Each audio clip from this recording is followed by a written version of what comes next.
My name is Ava Reese. My mom and dad is Amanda Reese and Dustin Reese. My name is Amanda Reese. I'm married to Dustin Reese.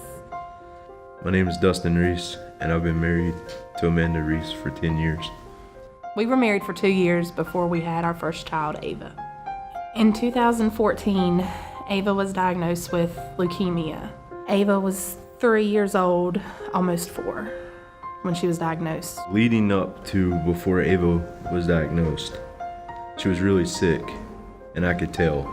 We took her to the doctor one day, and they said it was just a viral infection, sent her home. Go to the doctor the next day, she said she had the croup and gave her a steroid. She got the steroid gave her a big boost. The next day, she just got to where she wouldn't want to do nothing but lay on the floor. I called Amanda and I said, hey, you need to schedule another appointment with her with the doctor as soon as possible. We've got to get her checked out. And I think it was the next day we made an appointment with the doctor. I took Ava myself. The doctor came in, checked her out. Amanda had met me there. He looks over and does a couple tests on her. He leaves and he comes back in and he said, I think she has cancer. And I lost my dad to cancer when I was 10, so my brain was going crazy. So he come back in and he said, you got somebody you can call? And we had called our pastor at the time. And the doctor, immediately after we got through saying that, we had called a pastor. He said, can I pray with y'all? And he said, after he got through praying, he said, there's an ambulance on its way right now to pick Ava up and take her to Levine's. And shortly after that, we were at Levine's for 10 days. They did a bunch of tests on her. She had to have platelets. She had to have a blood transfusion. She was pretty much like a helpless kid that couldn't do nothing.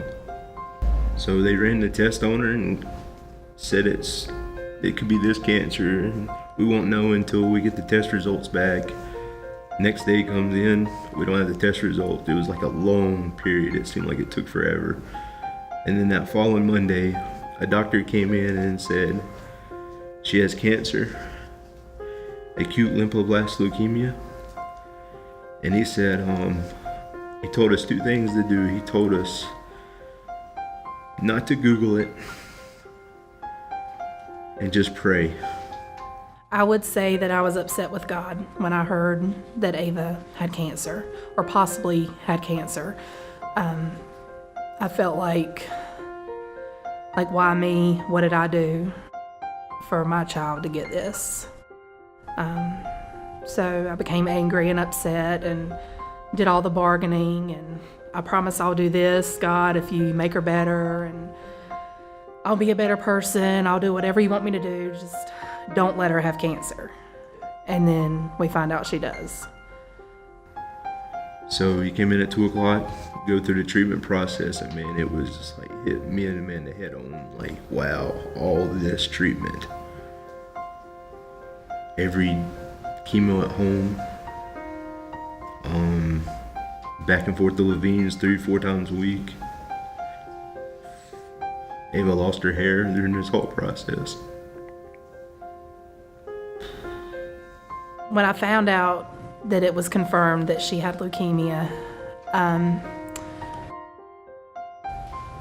the first thing that went through my mind was that was the only word I heard. That was the only thing I heard out of the doctor's mouth, is that yes, she does have acute lymphoblastic leukemia.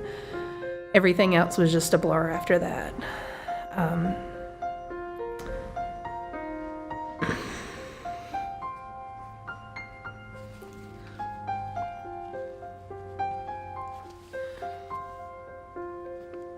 The thought of not having her in my life, it destroyed me and hurt.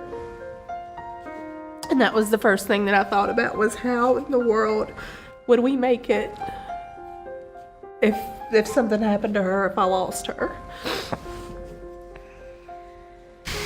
As a dad, seeing your kid helpless on the bed, can't do nothing. It was very, very hard. After we found out what the treatment was going to be, it was really intense for 3 months. And Amanda said, there's no way for me to work. And my mind's going 100 miles an hour because I'm like, how are we going to be able to afford this stuff? We're going to lose our house. We're going to lose a lot of stuff because we've got no money coming in. And I don't know, it's just like people started calling us just out of nowhere. Hey man, can I help you out with this? There's a foundation that reached out to us that was able to financially pretty much make Amanda's salary to make us make our house payment, stuff like the stuff that we needed throughout this whole period. And then getting random envelopes in the mail with money in it, you don't know who it was. And then there was a couple times where it got really tight. We didn't have much, I'm gonna be honest with you, we didn't have much food in the cabins.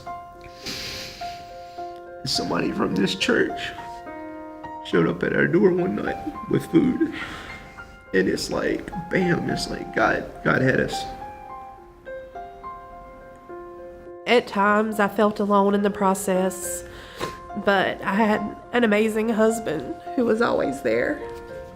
Was there for every treatment, was there for every hospital stay, was there for Ava, holding her hand, holding my hand.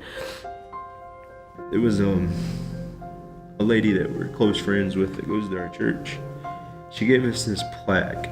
And it's Proverbs 3:5. Trust in the Lord with all thy heart, and learn not unto thy own understanding. And thou walk in thy ways, acknowledge him, and he shall direct the path. And that's like a huge Bible verse that's like stuck with us the whole time through this whole thing.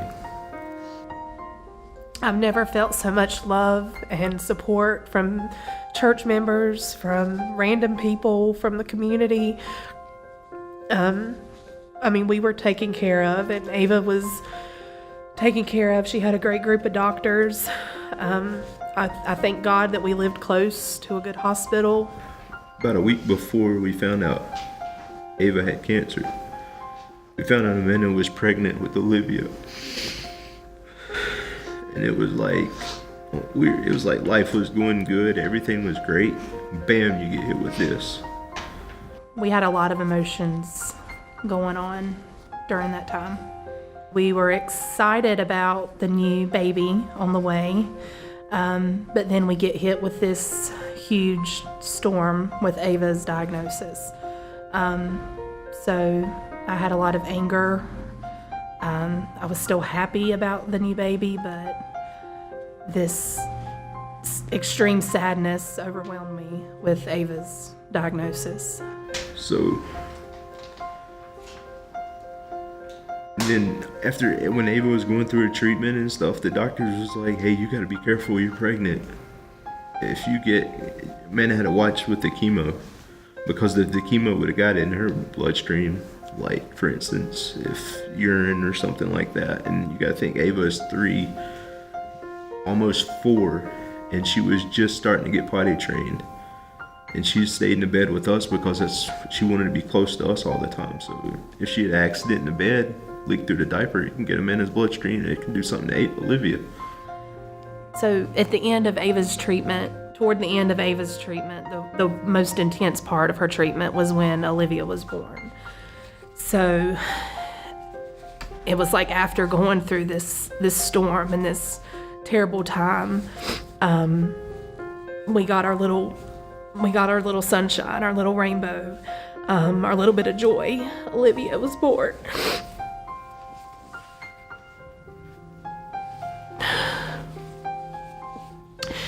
And it was just like we were entering into a new chapter. She was finished with the worst, and we knew that there was an end in sight, and that we could go on as a new family of 4. And Ava was so excited, and she was feeling better at that point. So it was just a breath of fresh air to have Ava healthy, and a new baby that was healthy, and our new family. So I praise God for that. When Olivia was born, man, Ava was so excited to see her.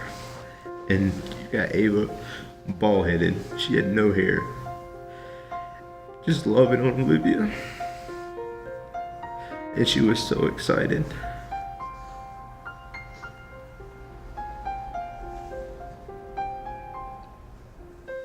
Made me excited seeing all this happening. It's like my family's starting to come together.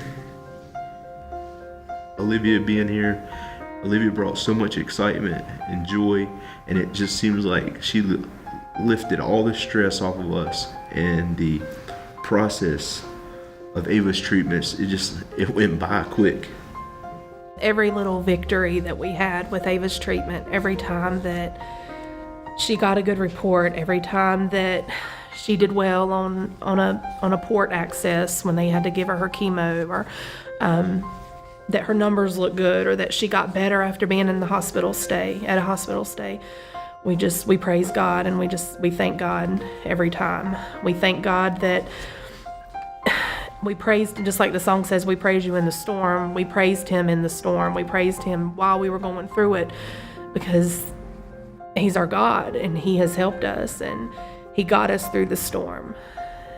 I feel like God put people in my life, such as pastors, co-workers, friends, people I didn't know. I was getting messages online from that Ava was an inspiration to them, wanting to know how they could help me, how they could help us, what they could do, people begging for us to let them help us, which was amazing. I've had a man who stopped me in my front yard and told me that he didn't know Ava or know us that well, but he knew our story, and that because of her, he has decided to stop smoking and start taking better care of himself, because seeing what she's gone through as a child just inspired him to do better as an adult.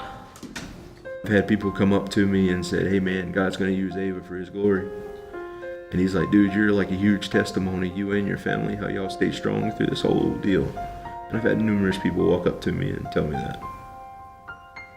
It was interesting going through that process, this whole trial in our life, and seeing how God used these people and changed these people through the experience that Ava was going through, not knowing that while we were going through it, that she's helping other people, that her story is inspiring other people and helping other people. During this whole process, I never felt like it was too much to bear, because I prayed and laid it all with Jesus. Laid it at his feet, knew he was going to handle whatever situation was coming our way. God makes me feel happy.